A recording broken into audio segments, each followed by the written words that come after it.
Hermano, buenas noches. Los saludo en el nombre de Cristo Jesús.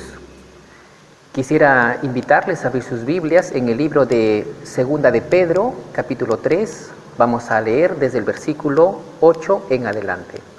Pero antes, inclinemos nuestro rostro, dirijámonos a Dios en oración. Oremos. Bendito Padre Celestial, te damos gracias, Señor, que nos concedes una vez más acercarnos a tu palabra. Queremos abrir tu palabra, leerla, y queremos disponer nuestro corazón, nuestra mente, Señor, disponernos para ser iluminados con tu palabra.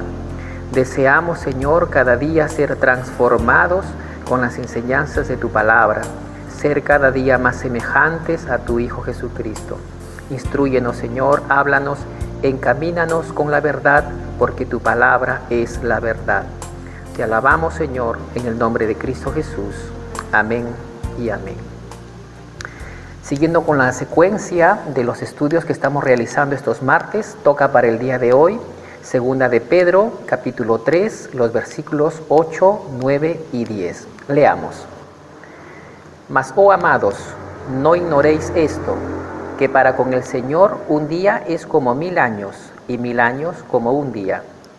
El Señor no retarda su promesa, según algunos la tienen por tardanza, sino que es paciente para con nosotros, no queriendo que ninguno perezca, sino que todos procedan al arrepentimiento.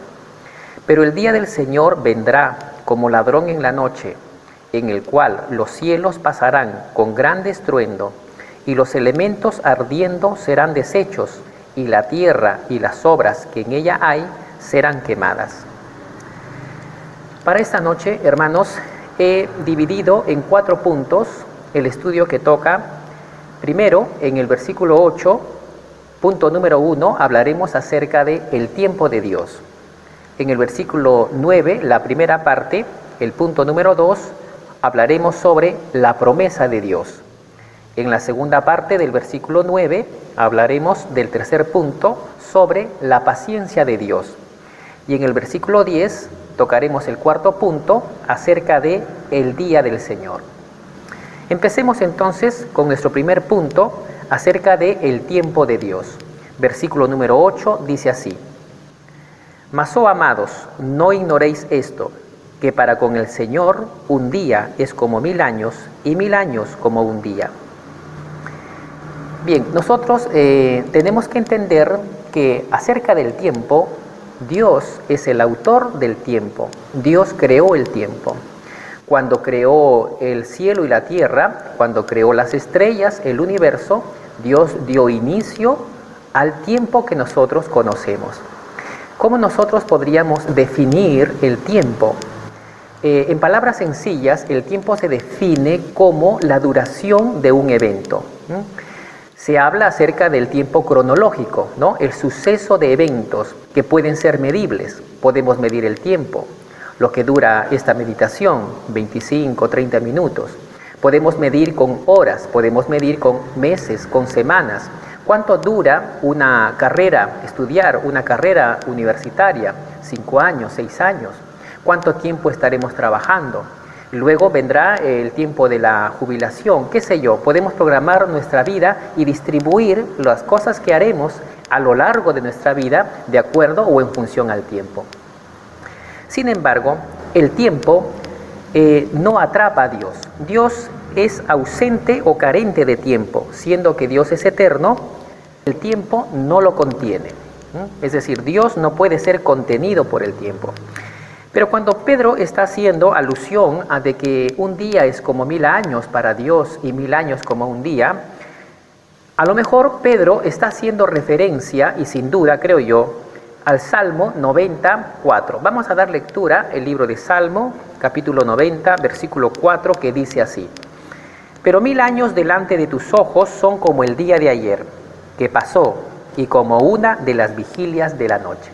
Imagínese usted cómo el salmista, inspirado obviamente, acerca del tiempo y que Dios no está sujeto al tiempo que nosotros pues estamos parametrados. 1000 años delante de tus ojos son como el día de ayer. Así que a lo mejor para nosotros podríamos estar preocupados, angustiados acerca de qué será mañana, qué será del porvenir. Y el tiempo, por lo tanto, nos aflige en cierto punto, nos angustia. A veces paramos o vivimos afanados por las cosas que tenemos que hacer o que el tiempo a lo mejor nos falta. Por otro lado, también de repente estamos muy expectantes de que algo ocurra y estamos casi como desesperados diciendo ¿cuándo ocurrirá? ¿Cuándo vendrá? Sin embargo, para Dios no es esto un problema. Así que vayamos al punto número 2, hablaremos acerca de la promesa de Dios. En la primera parte del versículo 9 de 2 de Pedro capítulo 3 dice así: el Señor no retarda su promesa, según algunos la tienen por tardanza. Bien, entonces aquí vemos algunas personas, y como habíamos mencionado anteriormente, los burladores del versículo 3, son personas que a lo mejor han influenciado dentro de la iglesia a algunos creyentes que están angustiándose y están pensando cuándo ocurrirá, cuándo vendrá la promesa del Señor. Y por eso dice, el Señor no retarda su promesa. Y eso nos lleva a recordar al versículo 4, precisamente si retrocedemos al versículo 4 de 2 de Pedro 3, que dice así: y diciendo, ¿dónde está la promesa de tu advenimiento? Porque desde el día en que los padres durmieron, todas las cosas permanecen así como desde el principio de la creación.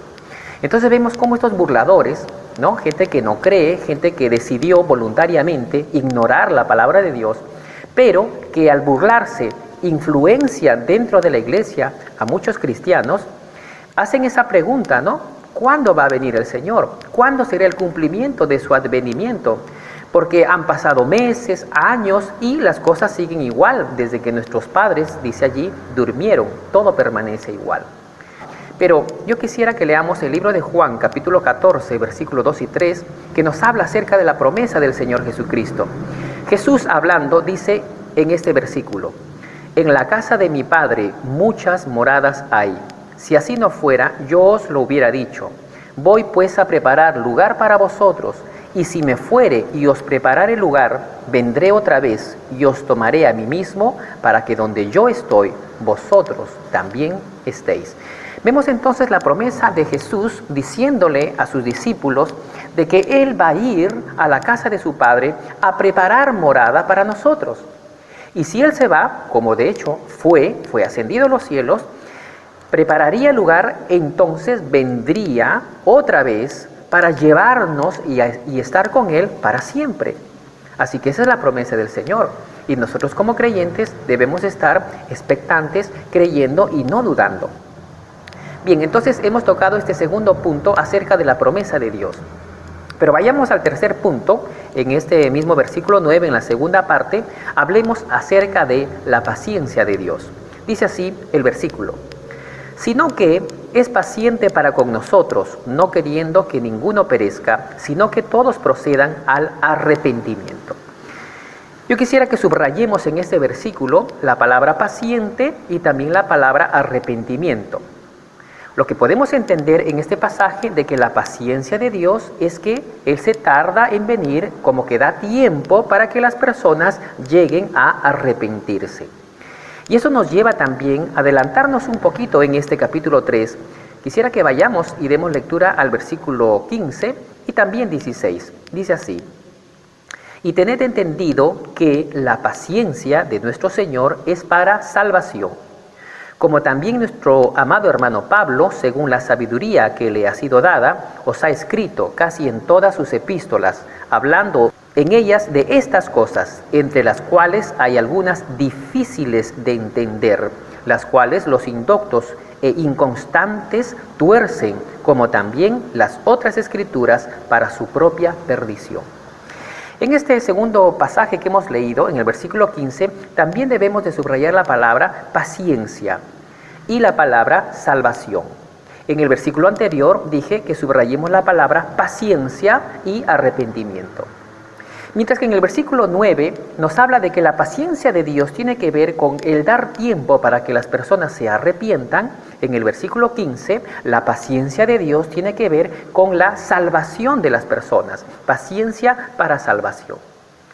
Sin embargo, no debemos dejar desapercibido, sino también notar que en el siguiente versículo, en el versículo 16, nos dice de que Pablo, hablando de estas cosas en sus epístolas, es decir, hablando acerca de la salvación, hablando acerca del arrepentimiento, hablando acerca de la paciencia de Dios, hay algunas que son difíciles de entender.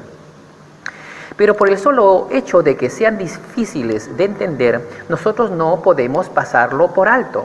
Al contrario, muchos hombres de Dios, estudiosos de la palabra de Dios, han investigado, han indagado, se han esforzado por cada vez comprender mejor sobre la enseñanza de nuestro Salvador acerca de estas cosas, sobre la salvación, sobre el arrepentimiento, sobre la paciencia de Dios. Y termina el versículo 16, que las personas inconstantes, es decir, los indoctos e inconstantes, tuercen estas cosas para su propia perdición. Y es aquí, hermanos, donde yo quisiera tratar acerca de este punto, que es un poco difícil de entender, pero no por ello debemos pasarlo por alto. Por ejemplo, ¿cómo es que es un poco difícil de entender estos temas acerca de la paciencia de Dios para el arrepentimiento o la paciencia de Dios para la salvación? Bien, por ejemplo, hay algunos versículos que nos hablan acerca de que Dios ha provisto para que el hombre sea salvo, enviando a Jesucristo su Hijo a morir por nuestros pecados, pero que el hombre tiene que tomar una decisión, y a menos de que el hombre no tome esa decisión, no podrá ser salvo. Y es ahí donde surge una postura doctrinal arminiana, ¿no? Arminio sostiene de que Dios ha provisto el 99% para que el hombre pueda ser salvo. Le ha dado el camino, que es Jesucristo, la verdad y la vida, el Salvador del mundo, que lleva sobre sí nuestros pecados y que ha muerto en la cruz. Pero que el hombre tiene que colaborar con al menos un 1% para poder ser salvo. Es decir, el hombre tiene que tomar la decisión de acercarse a Dios, el hombre tiene que arrepentirse, el hombre tiene que nacer de nuevo, y por eso el hombre colabora con su salvación. Esa es la doctrina o la postura, digamos así, arminiana. Y hay algunos pasajes, algunas citas bíblicas, ¿no? Como por ejemplo cuando Jesús dice, y el que a mí viene, yo no le echo fuera. Entonces, ¿quién tiene que venir? El hombre tiene que venir a Jesús. Dios no puede hacer nada más, sino el hombre. Y otras citas bíblicas, como por ejemplo cuando hablamos en el libro de Apocalipsis, aquella cita que aunque está dirigido a la iglesia del Señor, pero a veces lo usamos para el evangelismo, cuando Jesús dice, he aquí estoy a la puerta y llamo. Si alguno oye y abre, entonces entraré en él. Y nosotros nos damos cuenta que a menos de que el hombre no abra, a menos de que el hombre no oiga, entonces el Señor no va a entrar. El Señor no va a empujar la puerta, el Señor no atropella. Y hemos usado inclusive esa palabrita, Dios es caballero. Y entonces ahí viene esta postura doctrinal de que el hombre colabora para su salvación y que el hombre tiene que abrir la puerta, el hombre tiene que oír y de esa manera pues aporta por lo menos un 1% para su salvación. Bien, pero vayamos a la otra postura doctrinal, a la otra postura sostenida por Calvino. La postura calvinista nos habla, en base obviamente a los estudios de la palabra de Dios, de que la salvación es un tema enteramente de Dios. Es decir, Dios aporta el 100% para que el hombre sea salvo y que el hombre es incapaz de salvarse a sí mismo y que el hombre no puede venir a Cristo a menos de que Dios traiga al hombre a los pies de Cristo.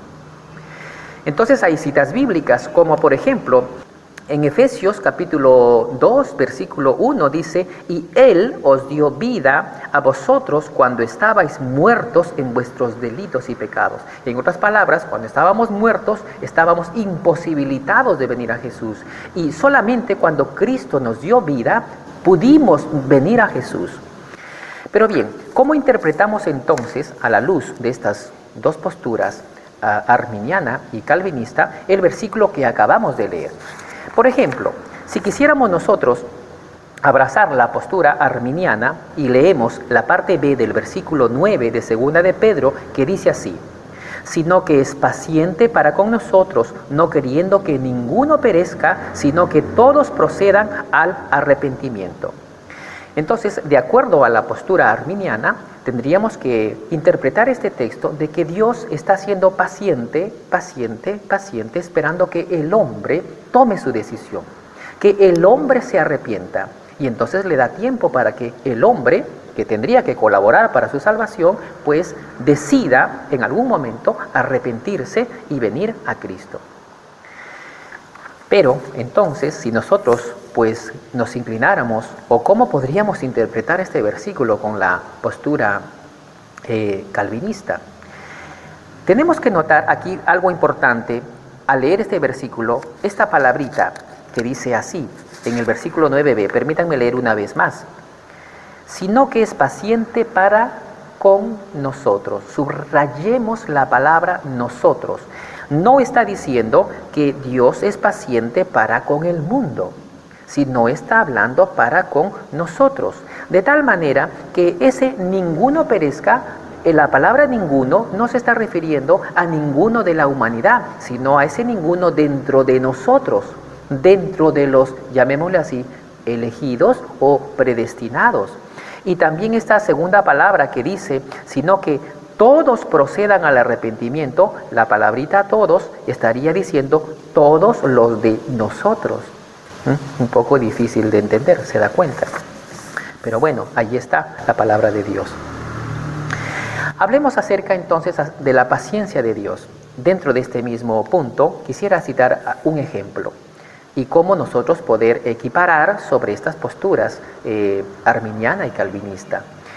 En 2 de Pedro capítulo 3, el versículo 20 dice así, Primera de Pedro capítulo 3, versículo 20. Los que en otro tiempo desobedecieron cuando una vez esperada la paciencia de Dios en los días de Noé, mientras se preparaba el arca en la cual pocas personas, es decir, 8, fueron salvadas por agua. Entonces los arminianos dirían, ¿no? Bien, Dios fue paciente porque estaba esperando que el hombre tome la decisión de salvarse. Y bien, entonces los calvinistas dirían, si bien es cierto Dios fue paciente, y si bien es cierto Noé era pregonero de justicia y anunciaba la destrucción y anunciaba probablemente también el camino de salvación acerca de arrepentirse de sus malos caminos, sin embargo, solamente se salvaron los que Dios dijo que se salvarían desde un inicio. Y eso lo podemos nosotros leer allí en el versículo 18 de Génesis 6. Dice, mas estableceré mi pacto contigo y entrarás en el arca tú, tus hijos, tu mujer y las mujeres de tus hijos contigo. Notamos entonces que Dios, si bien es cierto, tuvo paciencia, pero se salvaron exactamente los que Dios dijo que tenían que salvarse. Los demás escucharon, pero ninguno de ellos se salvó. Interesante, ¿no? Bien, pasemos al cuarto punto y final de esta meditación. En el versículo 10 hablemos acerca de el día del Señor. Dice el versículo, pero el día del Señor vendrá como ladrón en la noche, en el cual los cielos pasarán con gran estruendo, y los elementos ardiendo serán deshechos, y la tierra y las obras que en ella hay serán quemadas. Bien, entonces se viene el día del Señor. Eso nos lleva a otra cita en la palabra del Señor en Mateo 24, 36 al 39, vamos a dar lectura. Dice así, pero el día del Señor, pero el día y la hora nadie sabe, ni aun los ángeles de los cielos, sino solamente mi Padre. Mas como en los días de Noé, nuevamente retomamos la historia de Noé, así será la venida del Hijo del Hombre. Porque como en los días de Noé antes del diluvio, estaban comiendo y bebiendo, casándose y dando en casamiento, hasta el día en que Noé entró en el arca, y no entendieron hasta que vino el diluvio y los llevó a todos. Así será también la venida del Hijo del Hombre. Sin previo aviso, como ladrón en la noche, ¿no? Uno no sabe cuándo el ladrón va a llegar, el ladrón no avisa. Entonces el Señor vendrá sin previo aviso. Pero los hijos de Dios tenemos que estar a la expectativa, al menos conocer las señales antes de su venida, las señales que Él nos ha dejado. El día del Señor vendrá Como ladrón en la noche, dice el versículo 10, los cielos pasarán con gran estruendo, los elementos ardiendo serán deshechos y la tierra y las obras que hay en ellas serán quemadas.